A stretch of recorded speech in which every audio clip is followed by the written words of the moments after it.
Hey guys, hey guys, welcome back to my YouTube channel. If you're new here, welcome. And if you've been here, thank you so much for coming back. So today we're trying something new. Guys, I don't even have a background, like a nice background to shoot, so I decided to put on this video while telling the story. I mean, I've been doing a whole lot of vlogs, so I've decided to try something new.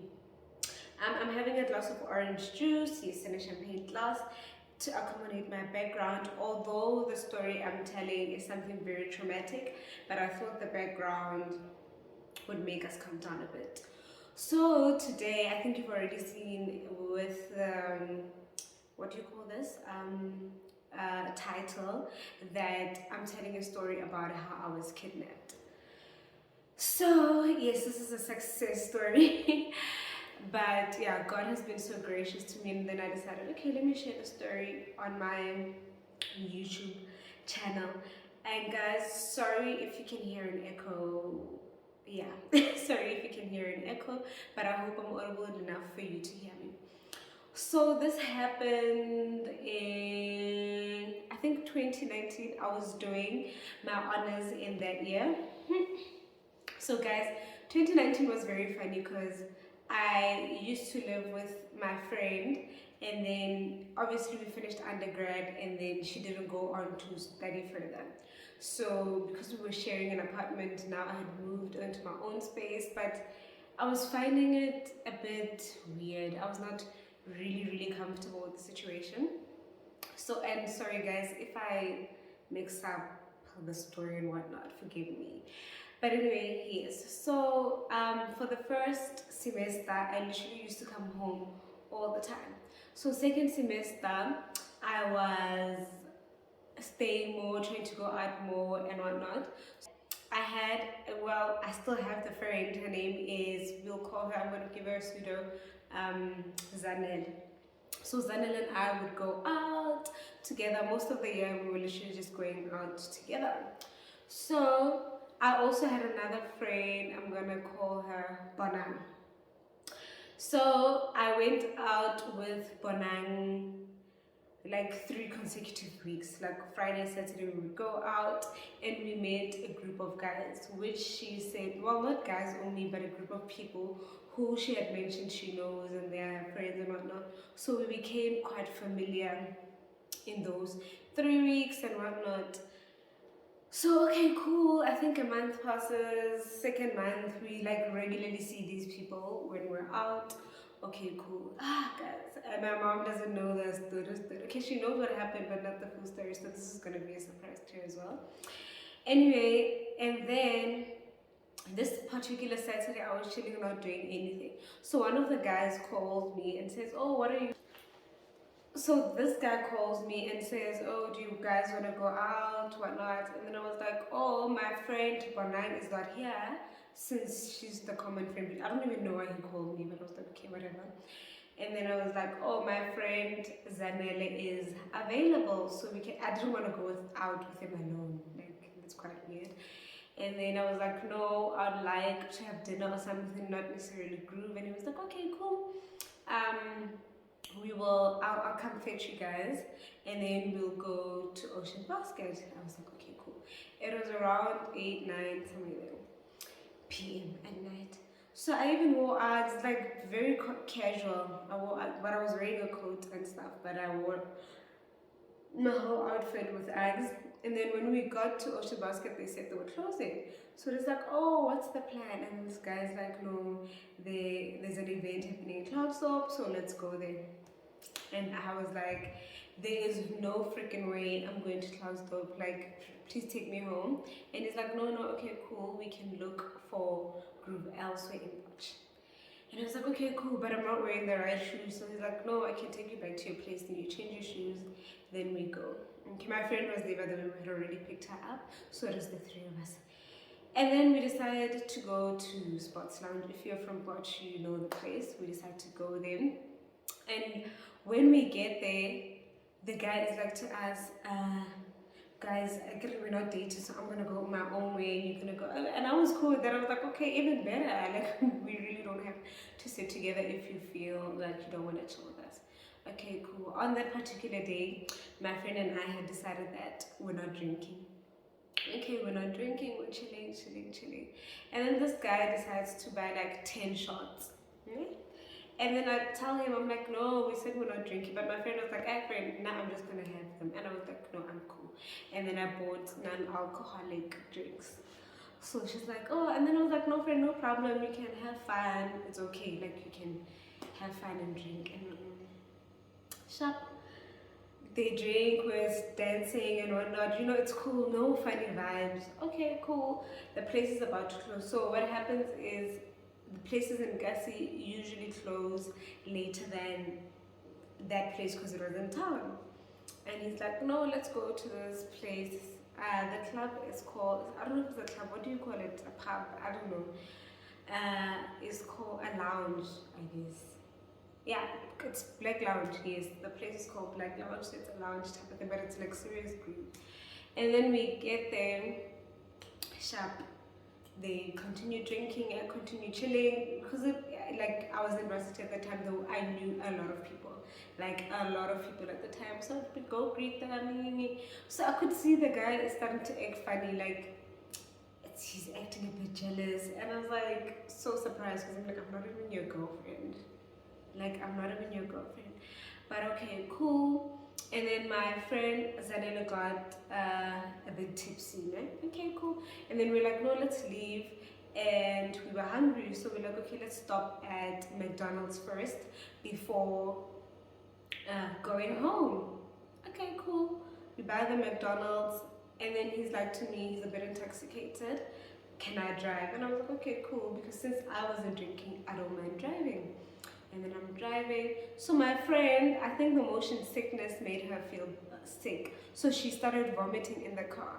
So we had to stop at a garage for her to like wipe herself and stuff. And then I decided, you know what, let's call it a night because we were planning on going to a third location.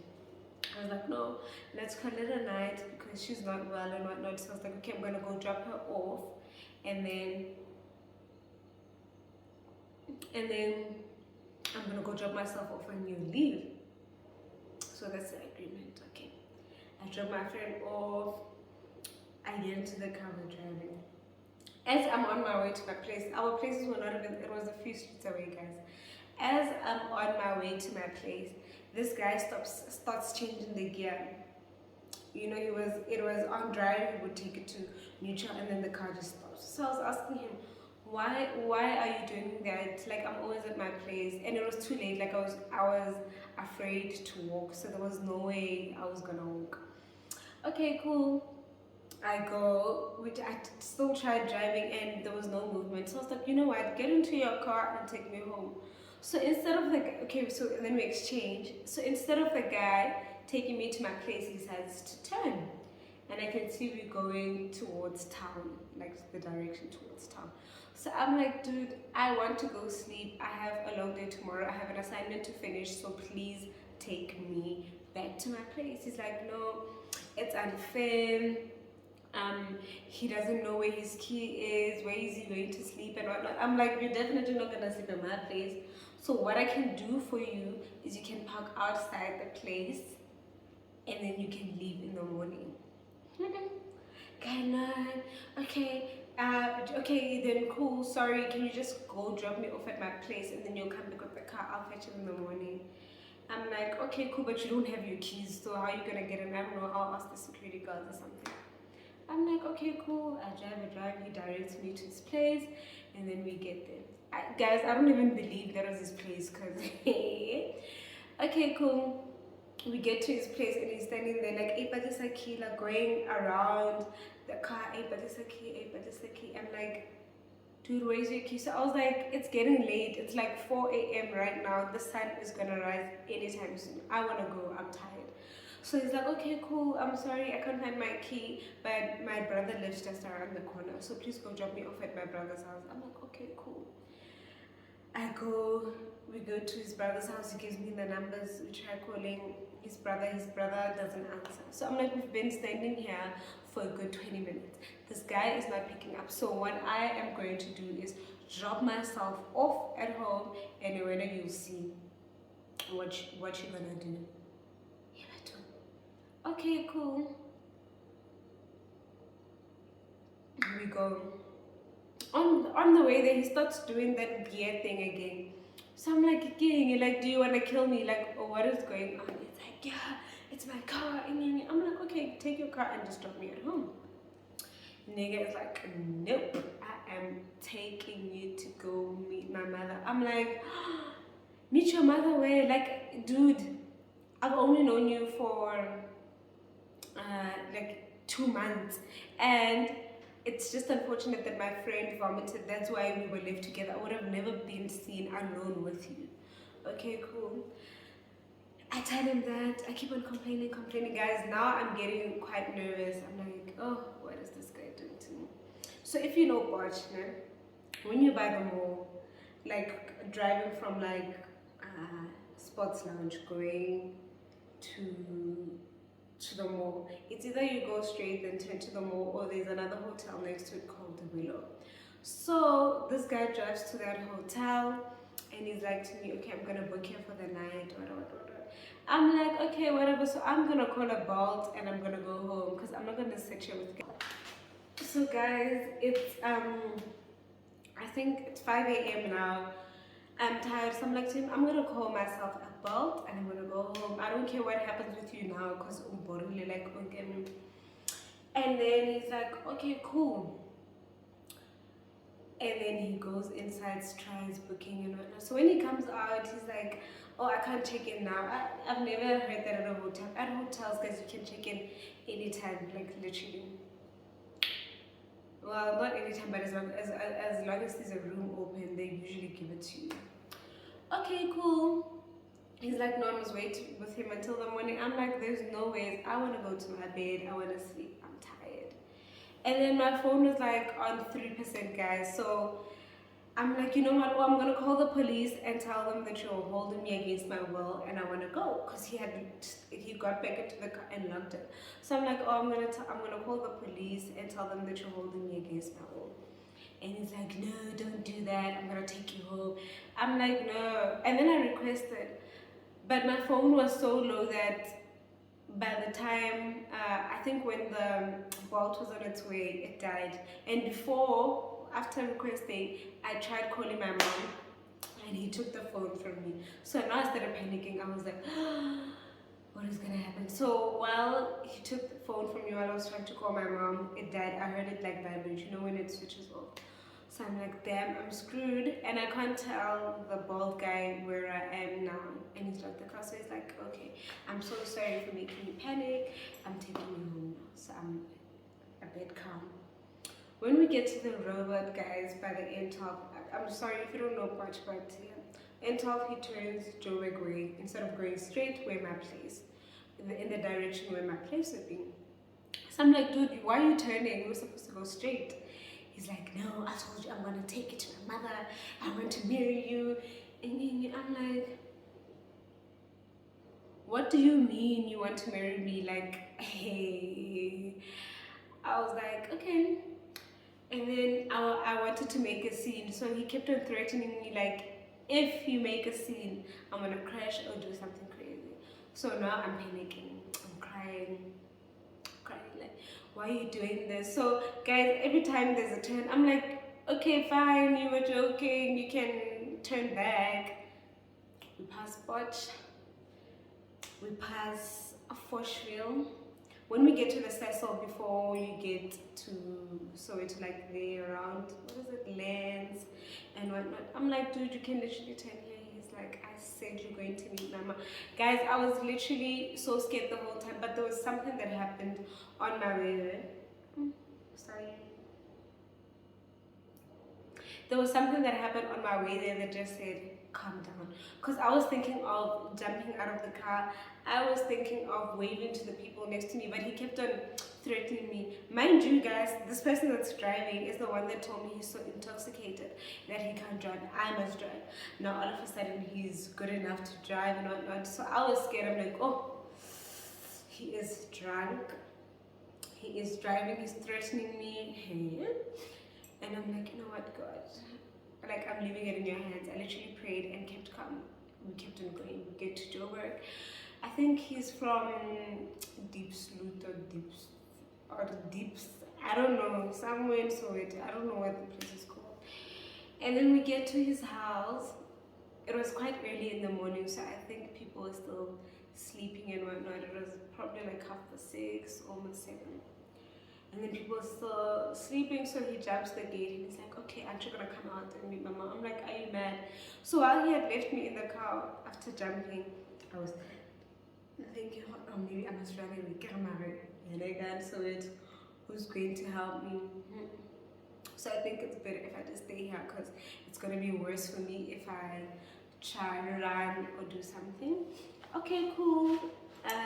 He comes back and he's like, oh, I was asking my mom for some money because you gave your friends my purse and they stole it. I'm like, your wallet?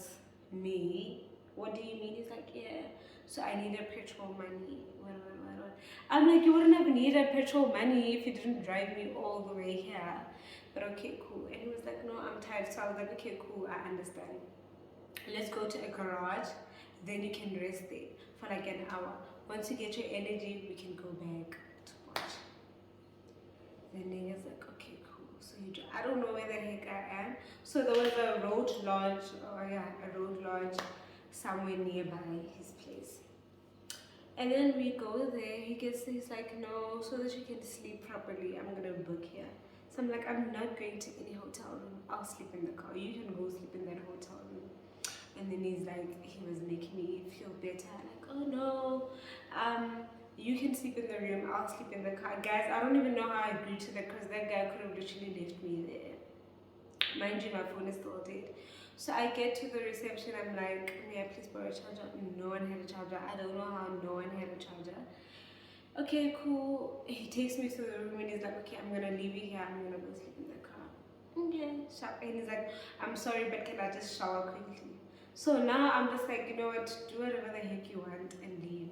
So I get into the bed. I was wearing a coat, boots, everything. I got into bed, not even into, on top of the bed with my clothes on like that. Okay, the guy goes and showers and then he comes out. So I was closing my eyes. I was not like fully asleep, but I was closing my eyes. And then I open my eyes and I'm like, the guy is not dressed. I'm like, what are you doing? Like now I started really panicking, like, yo, this guy is going to rape me. This guy is going to rape me. Yo, I was so scared. I'm like, yo, it's over for me. It's over for me. And guys, and that was so traumatic. And then I asked him, I was like, no, why don't you have your clothes on? You literally said you're going to just shower and then go to the car. So what are you doing? Why are you not wearing? And he's like, okay, I'm sorry. And then he puts on his clothes and then he still chills in the room and he's like, no, I ordered breakfast. The food comes. I couldn't even eat, guys. I was looking at him eat the food. And I'm like, clearly you don't want to sleep, so let's go. Because I'm not tired. And I'm not going to sleep with you in the room because I don't know what you're going to do to me. And he's like, oh, I'm sorry, guys. The guy at some point even took and then I decided to take off my shoes because I was so uncomfortable. And then he took my foot, tried eating my foot, like the trauma. And now I'm like, okay. But at that time, it was so scary. And then I was like, if you dare do anything like that, I'm gonna start screaming. Because I was like, when you took my foot, I was like, I'm gonna scream. I started screaming. I'm like, people will hear you and you will get arrested. So please, sharp. He's like, okay, let's go. And then we go. I don't even know if he checked out or whatnot. We get into the car and he drives. And then he's like to me, why was I overreacting? I'm like, I think this guy had the wrong idea. Maybe he thought I was one of those people who would agree to something like that, like spend the night with him randomly. And first of all, I don't know what gave him the vibes. Like, I don't get it. Maybe he didn't even buy me. He bought me one drink, which was probably a Red Bull or something. I did not drink that particular night. So I'm like, if you had thought maybe, you know how people think club culture goes, because someone buys drinks and then you have to go home with them. I was so surprised, like, why would you think I'm like that? Anyway, we drive so awkward. I'm literally just praying that I get home. So on our way, like when we were on our way to Joburg, guys, his petrol light was literally on, and he's planning on driving back to Porch with that thing. I'm like, dude, we're gonna get stuck. He's like, no, I don't have money. You gave my wallet to your friend. I'm like, you just went to your house and you said to ask your mom for petrol money. So what do you mean you don't have money for petrol? And then eventually he just stops at a garage, pours the petrol. Even there I was thinking, guys, let me run away. And then I decided, hey, I don't know what made me feel like this guy's just gonna take me back home safely. And then we went, drove, got to Potch. And now, guys, when I get to Potch, he drives me at my place. He even does weird gestures like, I love you. I was like, he thinks what he just did is normal. And then when I get to my place, now it clicks, what just happened? Like, guys, the grace of God.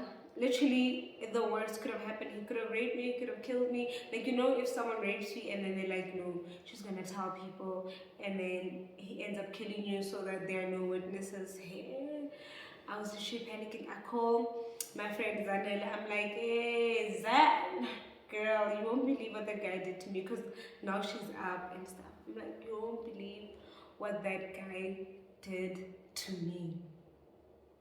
And then before, I was so scared to call my mom, because guys, people get the wrong idea. And then I called my brother. I told him what happened. And he freaked out.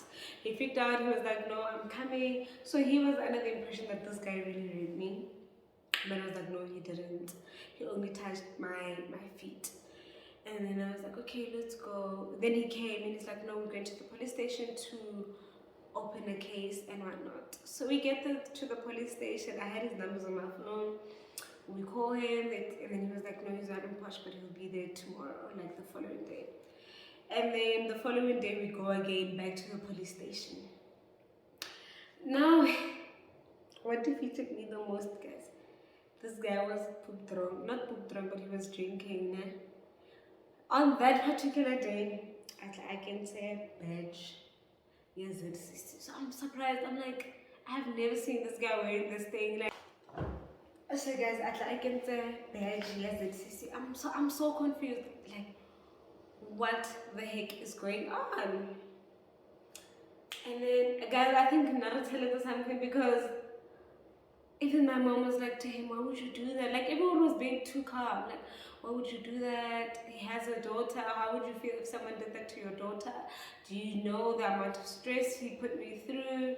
And then, because at the police station, it was like, his word against mine or mine against his.